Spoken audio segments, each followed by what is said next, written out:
Welcome to Raised in Alaska. Today we're going to can fish. Now this is a project that I've repeated again and again for probably at least 15 years.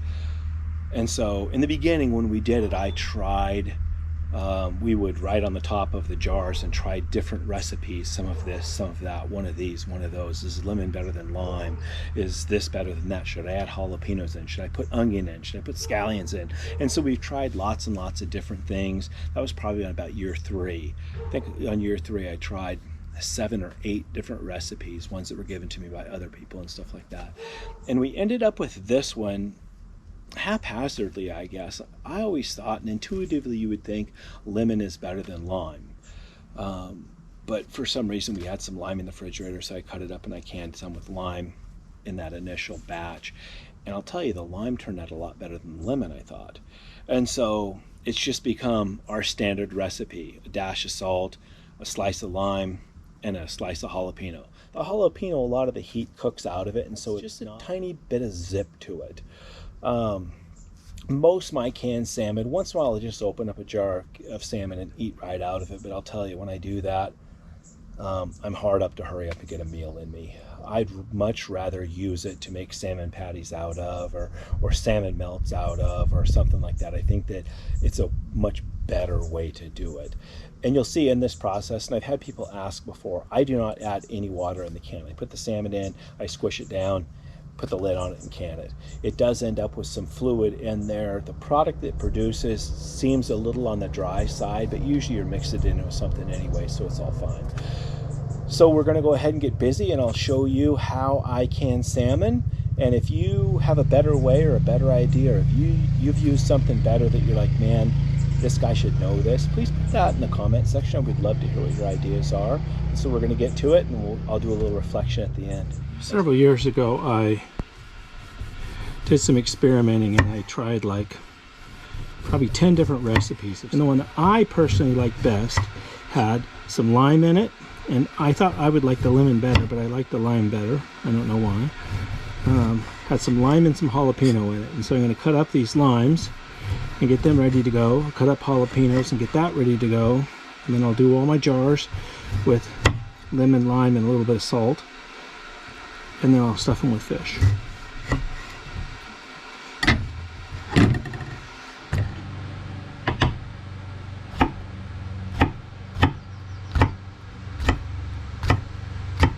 Okay, so I have 4 cases of jars here. I'm just going to put a lime in every single one of them. And I kind of think that I won't need this many, but I'm going to prepare this many, and then I'll just wash what I don't need again. I think it's easier to be overly prepared and have it just all go than to have to stop and redo it. I'm going to put a pinch of non-iodized salt in every one of them. Not very much. I'm going to pack each jar full, but you need to leave 1 inch of head space in every one of them, so you kind of have to be careful about that. If you don't, they won't seal. And it seems like every time I do this, I will have a few that don't seal, and that's okay. I'll just have them for dinner that night. Here's part of that pink salmon. I'm not going to put all the pink salmons in. Maybe I'll put them all in one. That'll be a good little experiment, right? There's another one that's all pink salmon. Should be able to tell by the color when we get done. If not, then it'll just be a little surprise. I can pretty much guarantee it won't be as good as a sockeye, though. Usually I've just mixed it in and add a little here, a little there. That way you don't notice it. But this way, we'll actually be able to tell. Okay, this is exactly, well, 3 cases in 1 jar done. And so now I'm going to take, and this is vinegar water, I'm going to wipe off the edge, the rim of every single one of those to make sure I get any juice or whatever might have got on there off. And that way they'll seal better. So I'll do this with all the jars, then we'll put lids on. The rims are all clean, so I'm going to put lids on all of them.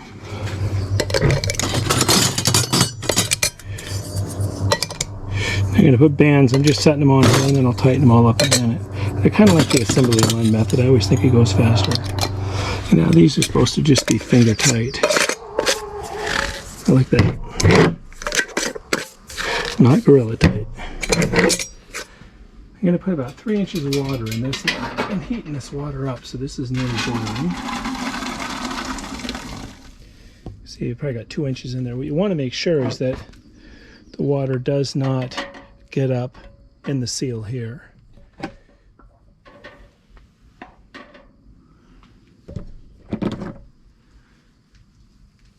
So now you can see that the water is below the lids. Now I'll put a spacer like this on here, little lid, and then I can stack on top. So I got 2 rows.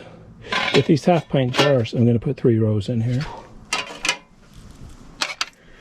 And then I can put the lid on that. Putting the lid on here, you can see that there's an arrow right here, and there's an arrow on the lid. When it closes, those 2 things line up. Tightening this lid up, you just do opposing sides. First, I'm going to get them all just so that they're touching the lid.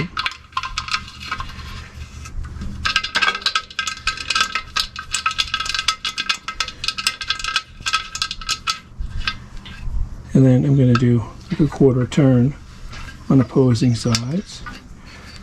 Another quarter turn. Decanter. I got 2 full rows and then just 1 little jar all by himself up there.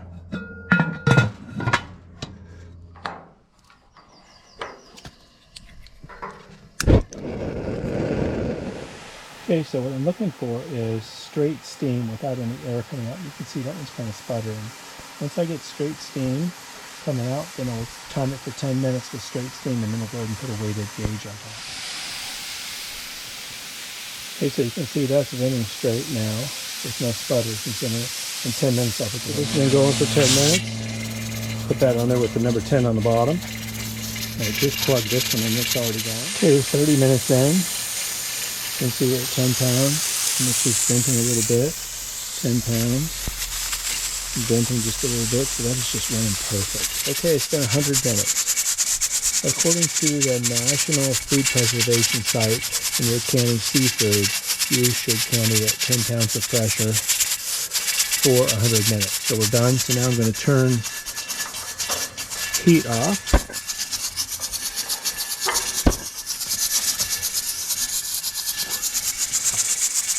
And then I'm just going to let this naturally go down to 0. Once it naturally goes down to 0, I'll take the weighted thing off here, and then we'll let it sit in here for another 10 minutes. Okay, you can see we're down to 0. I'm going to pull that off. Pull this one off as well. And then we're just going to let them sit here for 10 minutes before we pull the lids off.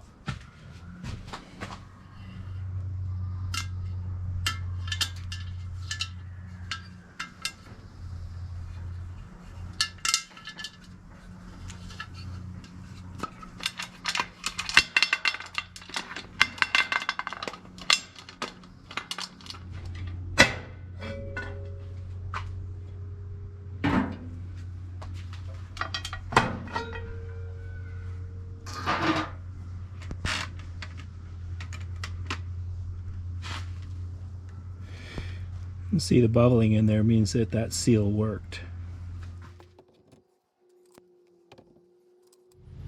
And there's the last one.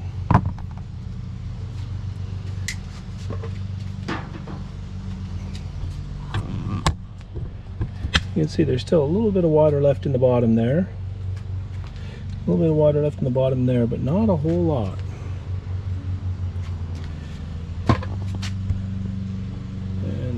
It is.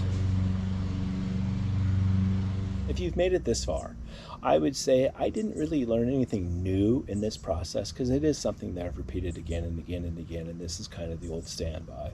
But it is nice to have, you know, something on the shelf that is going to be there for as long as you need it, that you can put in the car when you go somewhere, that you can take to work and set on the shelf.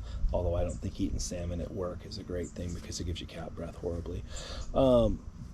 But it's a fantastic way just to preserve food for a long period of time, and it cleans out your freezer and makes freezer space for other things.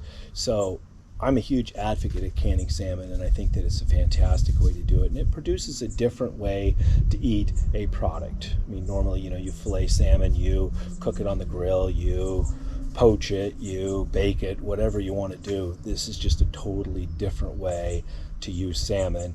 And, if you're going to put up 100 pounds of salmon a year, you should can some, because it just offers you different meal opportunities. So we look forward to seeing you on the river catching salmon, and not necessarily on the stove cooking salmon. So I look forward to seeing you again. Thanks for tuning in.